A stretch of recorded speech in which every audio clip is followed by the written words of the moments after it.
দর্শক, breaking news. Bangladesh বনাম Sri Lanka one day প্রথম ম্যাচে কোন দল জিতবে তা ম্যাচের আগেই ফলাফল ফাঁস করল জ্যোতিষী টিয়া। দর্শক, খবরের বিস্তারিত জানতে ভিডিওটি না টেনে শুরু থেকে শেষ পর্যন্ত দেখতে থাকুন।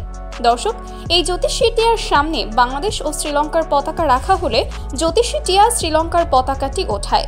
তার মানে এক প্রকার নিশ্চিতভাবে বলাই চলে এই ম্যাচটি বাংলাদেশ গু হারবে, যা তো হতাশা ছাড়া আর কিছুই হতে পারে না।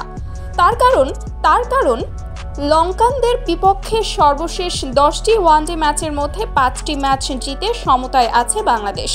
তবে কলম্বো মাঠে ওয়ানডে সিরিজে টাইগারদের জন্য এক প্রকার দুঃস্বপ্নের মতো। তার কারণ এই কলম্বো স্টেডিয়ামে বাংলাদেশের 31টি ম্যাচের মধ্যে হার 25টি আর জয় মাত্র 3টি, যা চরম লজ্জার রেকর্ড। আর সেজন্য 100% নিশ্চিত লঙ্কানদের বিপক্ষে মিরাজ লিটনরা হতাশ ছাড়া আর কিছুই করতে পারবে না, যা তো আর বলার কোনো অপেক্ষাই রাখে না। তো দর্শক, আপনাদের কি মতামত এই জ্যোতিষী টিয়ার ভবিষ্যৎবাণীতে? আসলেই কি বাংলাদেশ এই প্রথম ওয়ানডে ম্যাচটি হারবে? তা জানিয়ে দিন আমাদের ভিডিওর কমেন্ট বক্সে। ধন্যবাদ।